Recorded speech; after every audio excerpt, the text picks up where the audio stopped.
যে কোনো অ্যাডভেঞ্চার স্পোর্টেই একটা মৃত্যু ভয় থেকে যায় এবং রক ক্লাইম্বিংও তার ব্যতিক্রম নয়।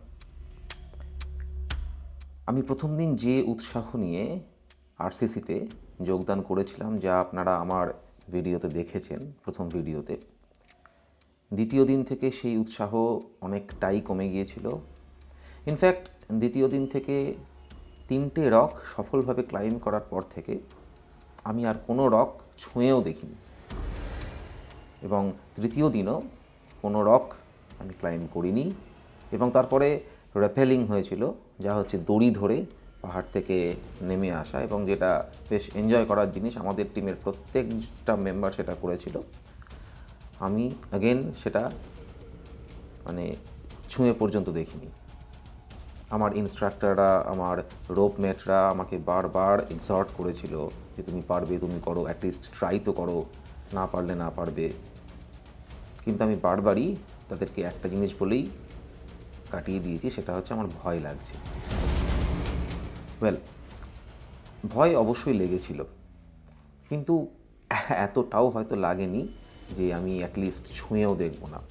এটা না করার পিছনে আরও একটা কারণ ছিল, যেটা যতটা মানসিক ততটাই প্রায় প্রাতিষ্ঠানিক, যেটা অনেস্টলি আমি যথাসময়ে এই ভিডিওতে বলবো। Please stick to that.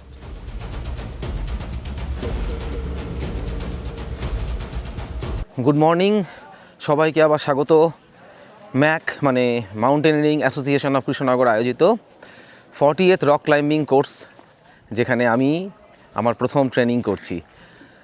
এর আগের দিনের ভিডিওতে আপনারা দেখেছিলেন যে কিভাবে একদম বেসিক্সগুলো আমরা শিখেছিলাম রক ক্লাইম্বিংয়ের, পাহাড়ে গিয়ে শুশুনিয়াতে। আর আজকে তার উপরেই আবার নতুন করে কিছু প্র্যাকটিস হবে, অনেক কিছু ডেমো হবে, নট হবে, সেগুলোই আজকে আপনাদের দেখাবো। অনেক সকাল সকাল উঠেছি, 4:30টায় উঠে একদম 6টায় লাইন আপ হয়ে গেছে।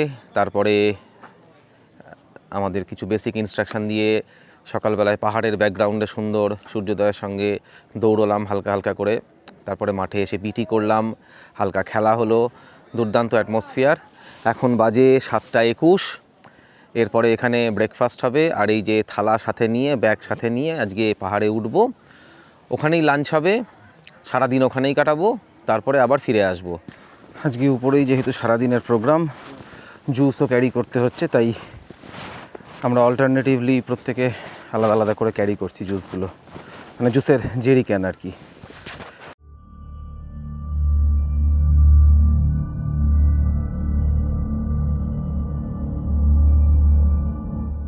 জেনেছিলাম যে ক্লাইম্বেবল রক ফেসগুলোর প্রত্যেকটা নাম আছে, যেমন ছোড়দা, স্টেয়ারকেস, নাগেট, শকুনি ইত্যাদি। আজকের প্রত্যেকটাই ছিল কালকের থেকে অনেক চ্যালেঞ্জিং। আমাদের ক্লাইম্ব শুরু হলো স্টেয়ারকেস দিয়ে। এইটাই মনে হচ্ছে স্টেয়ারকেস, ওই যে ওপরে উঠে গেছে স্টেয়ারকেস। আরে বাপ রে বাপ, আগের দিন ছোট করেছি, খাড়াও করেছি, আজকে বড় এবং খাড়া। নো পান ইনটেন্ডেড। ক্লাইম্বিং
কৃষ্ণ কোথায় গেল দেখছি না তোকে?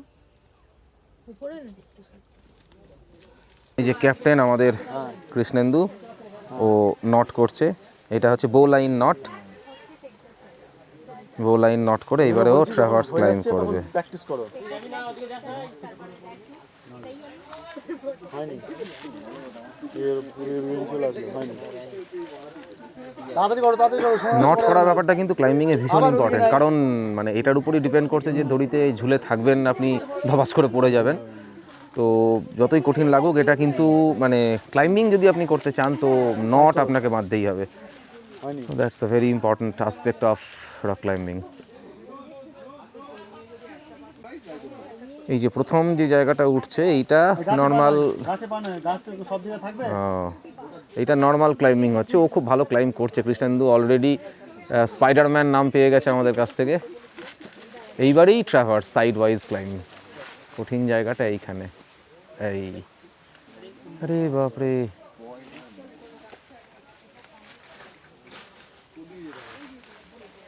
এখানে দুপা আসবে, ওইখানে দুপা আসবে, যেখানে একটা রেখেছে ওইখানে আরেকটা পা আসবে। আচ্ছা একই জায়গায় দুটো। যাও না, উপরে যাও না, নিচে নামো, নিচে নামো। খুবই ভালো ক্লাইম্ব করছে। সাইড ট্রাভার্স করার পরে যে রকটাতে এসেছিলাম তার নাম ছিল নাগেট। এটা দেখতে ছোট হলেও এটা কিন্তু বেশ টেকনিক্যাল, তার কারণ এটার গ্রেডিয়েন্ট 90 ডিগ্রির থেকেও একটু বেশি, যে কারণে এটাকে বলা হয় ওভারহ্যাং। এই ওভারহ্যাং করা বেশ টেকনিক্যাল। এই রকটাও কিন্তু আমি মোটামুটি বেশ ইজিলি বলা যায় ক্লাইম্ব করে ফেলেছিলাম। That's me.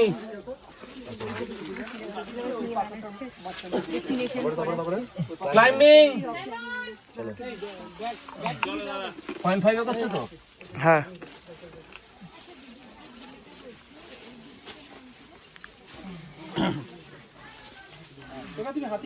সেইবার হাত উঠে গেছে। উপরে ধরো, হ্যাঁ ওখানে ধরো। হাতে এটাকেও ধরে নাও, দুটোকেই ধরে নাও, টেনে নাও, পুরো বডিকে উঠিয়ে নাও, আস্তে আস্তে ওইটাকে ভর করেই ওঠো। গুড, হ্যাঁ প্রেসার দাও। এখানে কিন্তু পাটকে হবে। হ্যাঁ এখানে হবে হবে, চলো। এই যে এইটা সেট টেকনিক, এই যে হাত দিয়ে তুলছে শরীরটাকে। ব্যাস, আমার ব্যক্তিগত ক্লাইম্ব এখানেই শেষ হয়ে গিয়েছিল। এরপরেও ক্লাইম্ব করার জন্য ছিল ক্র্যাক, মাস্টার ক্র্যাক, ছোড়দা, প্যারালেল ট্রাভার্স, শকুনি, লং পিচ এবং তারপর র্যাপেলিং। আমি কিচ্ছু করিনি।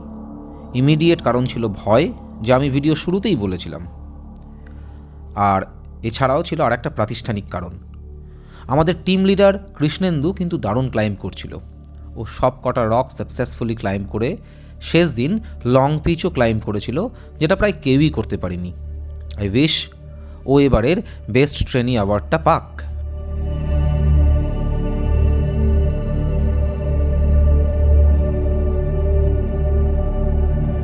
এবার ফিরে আসি আমার প্রাতিষ্ঠানিকগতভাবে বাকি রক ক্লাইম্বিংটা না করার কারণ। প্রতিষ্ঠান এখানে ম্যাকের কয়েকটা ব্যাপারে আমি বেশ আহত হয়েছিলাম। আমি আর মোটিভেটেড ফিল করিনি, রাদার ডিমোটিভেটেড হয়ে গিয়েছিলাম। ম্যাকে একটা কথা আমাদের বলা হয়েছিল যে আমরা এই যে আরসিসিটা করছি, যে কোর্সটা করছি রক ক্লাইম্বিং, এটা যদি আমাদের ভালো লেগে থাকে, এটার থেকে যদি আমরা ইন্সপায়ার্ড হয়ে থাকি, সেক্ষেত্রে আমরা যেন ব্যাপারটাকে ছড়িয়ে দিই, সবার মধ্যে ছড়িয়ে দিই, আরও শেয়ার করি এবং বিশেষ করে কোট আনকোট সোশ্যাল মিডিয়ায় যেন শেয়ার করি। খুবই অবভিয়াস এবং ন্যায্য কথা, কারণ অবভিয়াসলি এই আরসিসি চলে ট্রেনিদের নিয়ে। ট্রেনি বাইরের থেকে আসে, যদি বাইরে এক্সপোজারটা না হয় এটা হওয়া সম্ভব নয়। সেক্ষেত্রে খুবই ন্যায্য কথা, আমরা সোশ্যাল মিডিয়ায় যত শেয়ার করব, কারণ এখনকার দিনে সোশ্যাল মিডিয়া এটাই সবথেকে বড় শেয়ারিং প্ল্যাটফর্ম। তো সেখানে আমাদেরকে বলা হয়েছিল যে তোমরা এটা শেয়ার করো, তোমাদের কেমনভাবে ভালো লাগলো, কী কী শিখলে, এগুলো শেয়ার করো। কিন্তু সোশ্যাল মিডিয়ায় শেয়ার করার উপায় তো ভিডিও করা বা ফটো তোলা। এই ভিডিও করার ব্যাপারে বা রেকর্ড করার ব্যাপারে কিন্তু বারবার বিভিন্ন রকম বাধা আসছিল, বিশেষ করে যারা মোবাইল ফোন ছাড়া অন্য কোনো ডিভাইসে রেকর্ড করছিল। যেরকম আমি অসমো পকেট 3-তে রেকর্ড করছিলাম, তো আমাকে কিন্তু মাঝে মধ্যেই টিপ্পনি শুনতে হয়েছে বিভিন্ন সদস্যদের কাছ থেকে যে কী ব্যাপার, আপনি তো ভাইরাল হয়ে যাবেন, ওসব বাদ দিন।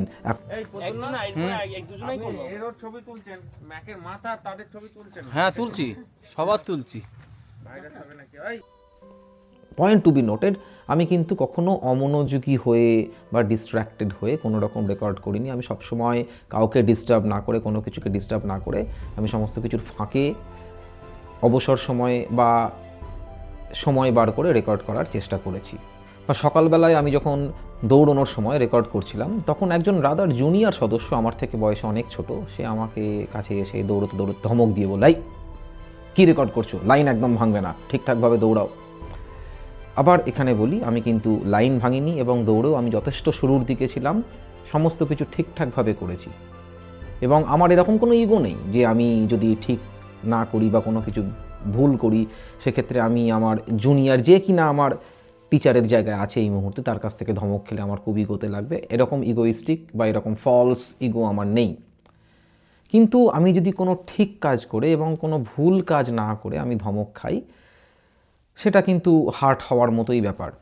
এবং আমি হলফ করে বলতে পারি, এই গোটা রক ক্লাইম্বিং কোর্সের যেখানে যেরকমভাবে যা অনুশাসন ছিল, যা যা নিয়ম ছিল, যেখানে যেরকমভাবে করতে বলা হয়েছে, যতটা টাইমের মধ্যে যখন আসতে বলা হয়েছে, আমি সমস্ত কিছু এক্স্যাক্টলি টাইম মেনটেন করে করেছি।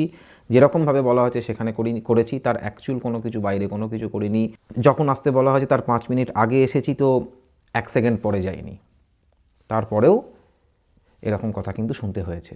আচ্ছা, এই আরসিসিতে যারা এসেছিলাম আমরা কিন্তু সবাই ছিলাম অ্যাডাল্ট, মানে সবাই 18 বছরের উপরে, এবং প্রায় বেশিরভাগই কিন্তু 30 ঊর্ধ্ব এবং বেশ কিছু আমার মতন 40 ঊর্ধ্ব ব্যক্তিও ছিলেন। এবং এখানে একটা ব্যাপার ছিল, সেটা হচ্ছে যে আমরা যে ক্যাম্পাসটার মধ্যে ছিলাম, আমার আগের ভিডিওতে আপনারা দেখেছেন, আমরা একটা ক্যাম্পাসের মধ্যে ছিলাম। সেই ক্যাম্পাসের গেট থেকে আমাদেরকে বাইরে বেরোনো যাবে না। আমরা 3 দিনের জন্য টোটালি ওই ক্যাম্পাস বন্দি। এই অনুশাসন আমার পক্ষে মেনে নেওয়া খুব কঠিন ছিল, বাট স্টিল কোনো রকম দ্বন্দ্ব ছাড়া আমি মেনে নিয়েছিলাম। একদিন যেটা হলো যে আমি বিকেলবেলায় সব একটা লেজার টাইমে আমি ফোন করতে করতে জাস্ট গেটের বাইরে, গেটটা ক্যাজুয়ালি খুলে 2 পা পেরিয়ে আবার চলে এসেছি।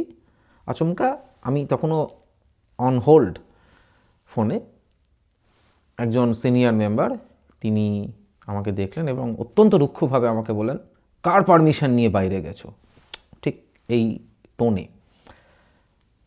এটা আমার কাছে অত্যন্ত অপমানিত বোধ করেছিলাম এই রকম একটা কথা শুনে। ম্যাকের যে ফর্ম ফিল আপ করে আমি এসেছিলাম, তাতে এই ক্যাম্প লাইফের অনেক গাইডলাইন্স ছিল, অনেক ডুজ অ্যান্ড ডোন্টস লেখা ছিল। সেখানে কিন্তু একবারের জন্য এই বন্দি জীবনের কথাটা লেখা ছিল না। যদি আমি আগে জানতাম আমি কিন্তু আসতাম না। এছাড়াও আরও বেশ কিছু সদস্যদের, জুনিয়র সদস্যদের ব্যবহার আমার মাঝে মধ্যেই বেশ কর্কশ লেগেছে। আমি সামার ক্যাম্পে গিয়েছি ম্যাকের সাথে, এবং সেখানে আমি দেখেছি কি সুন্দর এফিশিয়েন্টলি অনূর্ধ্ব 12 বছরের বাচ্চাদেরকে ডিল করা হয়, তাদেরকে ঠিকঠাকভাবে গাইড করে একসঙ্গে করে রাখা হয়। সেখানে কিন্তু এই ধরনের একটা অ্যাপ্রোচ অ্যাপ্রিসিয়েবল, কিন্তু সেই সেম অ্যাপ্রোচ একজন 40 ঊর্ধ্ব ব্যক্তির সঙ্গে কিন্তু আমার মনে হয় ইটস নট রেকমেন্ডেড। এই ব্যবহার কিন্তু অনভিপ্রেত এবং আমি আশাহত। এই অবধি তাও ঠিক ছিল। সেকেন্ড দিন একটা ঘটনা ঘটেছিল, যে আমার রোপের নয়, মানে আমার গ্রুপের নয়, অন্য গ্রুপের একজন, আমি খবর পেয়েছিলাম যে সে গোপ্রোতে ভিডিও করছিল। আচমকা তার গোপ্রোটা কেড়ে নেওয়া হয় তার কাছ থেকে, এবং সেই গোপ্রো আমি দেখলাম ফেরত পেল যেদিনকে আমাদের ক্লোজিং সেরিমনি হলো। ক্লোজিং সেরিমনির সময় তাকে ফেরত দেওয়া হলো। এইটা ওয়াজ টু মাচ ফর মি। আমি যখন এটা দেখলাম যে এরকম একটা ব্যাপার হলো, আমার কোথাও মনে হয়েছিল যে এটা হওয়া উচিত নয়। আমার সঙ্গে হয়নি তো ঠিক আছে, বাট আমি কাউকে কিছু বলিনি। I did not want to create a scene over there. কিন্তু আমার মনে হয়েছিল যে না, আমি আর করব না। আমার ভয় লাগছিল খানিকটা, এটা যেরকম সত্যি, সেই ভয়কে হয়তো আমি জয় করতে পারতাম, কিন্তু ওই যে ডিমোটিভেটেড আমি হয়ে গেলাম, তারপর থেকে আমার আর ইচ্ছা করলো না। এবং আমার মনে হলো যে সামহাও আমি ক্লাইম্বিং কিছুটা করেই ফেলেছিলাম, র্যাপেলিং নতুন জিনিস শিখেছিলাম, কিন্তু আমি ট্রাই করিনি। তার একটা কারণ যে আমার মনে হয়েছিল যে আমি ভবিষ্যতে যদি কোথাও আমি ট্রেকিং করতে যাই, সেখানে যদি র্যাপেলিং করতে হয় তো আমি করব, আমি তাদের কাছ থেকে শিখে নেব। সেটা যে অর্গানাইজেশনই হোক না কেন, ইন্ডিয়া হিক্স হোক, যাদের সঙ্গে আমি জেনারেলি যাই, বা অন্য কোনো অর্গানাইজেশন, আই ডোন্ট নো, আমি শিখে নেব। কিন্তু এই একটা জিনিস থাক, যে আমি ম্যাকের কাছ থেকে শিখবো না। ইট ওয়াজ, আপনারা বলতে পারেন যে মাই ওয়ে অফ প্রোটেস্টিং। খারাপ লেগেছিল, কিছু জায়গায় ইচ্ছে করছিল করার জন্য। একটা জায়গায় আছে মাল্টি পয়েন্ট ক্লাইম চিমনি বলে একটা জায়গা আছে, যেখানে এরকম দুদিকে হাত পা দিয়ে পিঠ ঠেকিয়ে ক্লাইম করতে হয়। সেটা আমি প্রায় চলেও গিয়েছিলাম, আমার দেখে ইচ্ছে করছিল ক্লাইম করা, আমার মনে হয়েছিল এটা আমি পারবো, অনেকটা উঁচু হলেও আমি পারতাম, কিন্তু আমি সেটাও আমি করিনি, ঠেকিয়ে রেখেছিলাম। আমি কখনোই সেখানে সামনে বলিনি যে এই ব্যাপারটা হয়েছে, কারণ বললে একটা খারাপ ব্যাপার হতো। বাট আমার এটা মনে হয়েছে। দেখুন, আমাকে ভুল বুঝবেন না, আমি কিন্তু ম্যাকের ক্রিটিসাইজ করছি না। ম্যাক একটা অত্যন্ত প্রেস্টিজিয়াস একটা অর্গানাইজেশন, একটা অ্যাসোসিয়েশন, এবং কৃষ্ণনগরের গর্ব। আমি এখনও বলবো যে I am still proud of that organisation I went with, যেখানে বসন্ত সিংহ রায়ের মতন একজন ব্যক্তিত্ব আছেন, এবং যারা এতগুলো উঁচু উঁচু শৃঙ্গ সাকসেসফুলি ক্লাইম্ব করেছে এবং বেশ কিছু অ্যাটেম্পট আনডান থেকে গেছে। এই জায়গায় হয়তো এখানে অনুশাসনের একটা জায়গা আছে, অনুশাসন অবশ্যই ভালো, হয়তো আজকে অনুশাসনের কারণেই ম্যাক তার এই জায়গায় উঠে এসেছে। সুতরাং আমি ম্যাককে খারাপ বলছি না। বিশেষ করে আমার রোপের যিনি ইনস্ট্রাক্টর ছিলেন, বা আরও অনেক ইনস্ট্রাক্টর বা প্রচুর সদস্য ছিলেন ম্যাকের, আমার বন্ধু ছিল সেখানে। আমি ম্যাক্সিমাম লোকের কাছ থেকেই ভালো, অত্যন্ত উষ্ণ ব্যবহার পেয়েছি। তাদের সবাইকে আমার অভিনন্দন রইল সবার জন্য। কিন্তু ওই যে বললাম যে এক বাটি দুধে এক ফোঁটা চোনা ফেললে কিন্তু সেটা খারাপই হয়। আমার ক্ষেত্রে এটা হয়েছে, এটা আপনাদের সঙ্গে হবে এটা নট নেসেসারি। আমি কিন্তু এখনও স্টিল রেকমেন্ড করবো যে আপনারা যদি রক ক্লাইম্বিং শিখতে চান, you should go with Mac. আমি জাস্ট আমার ইনসিডেন্টটা বললাম যে কেন এরকম হয়েছিল, আমার কোন কোন জায়গাগুলো খারাপ লেগেছে। এবং আই হোপ যে ম্যাকের যদি কেউ এই ভিডিও দেখেন, তারা আমার জায়গাটা বুঝবেন, আমাকে ভুল বুঝবেন না। আমি জাস্ট শুধুমাত্র আমার খারাপ লাগার জায়গাটা বললাম, যে আমার মনে হয়েছে যে আমি কোথাও অপমানিত হয়েছি কিছু কিছু ক্ষেত্রে, এবং যেখানে আপনারা চাইছেন সোশ্যাল মিডিয়া শেয়ার হোক ব্যাপারটা, সেখানে একজন ব্যক্তি সে যদি কোনো রকম নিয়ম শৃঙ্খলা ভঙ্গ না করে, কোনো কিছু না করে একটা জিনিস ঠিকঠাকভাবে করে, what is the problem in that? একটু আমার রিকোয়েস্ট রইল, এটা ভেবে দেখবেন। Otherwise you people are great. আমার অনেক শুভেচ্ছা রইল ম্যাকের প্রত্যেকটি সদস্যকে, আমার আন্তরিক ভালোবাসা। এবং আপনাদেরকেও বলি যে আপনারা কিন্তু ম্যাককে খারাপ বলবেন না। সামান্য একটা ঘটনার জন্য কোনো অর্গানাইজেশন খারাপ হয়ে যায় না। আমি শুধু চাইবো যে আশা করি ভবিষ্যতে এই ধরনের ঘটনা আর হবে না। এই সামান্য ব্যাপার থেকে সামান্য ব্যাপার, স্ট্রিক্টনেস ইজ গুড, বাট কোথাও হয়তো একটু কাইন্ডনেসের সঙ্গে, একটু লেনিয়েন্সের সঙ্গে সব জিনিসগুলো দেখা উচিত। একটু ভেবে দেখবেন। আজকের ভিডিও এই অবধিই। ভালো লাগলে লাইক করবেন, সাবস্ক্রাইব করবেন। গুড নাইট, দেখা হচ্ছে আবার কোনো একটা ভিডিওতে। Until then, bye for now.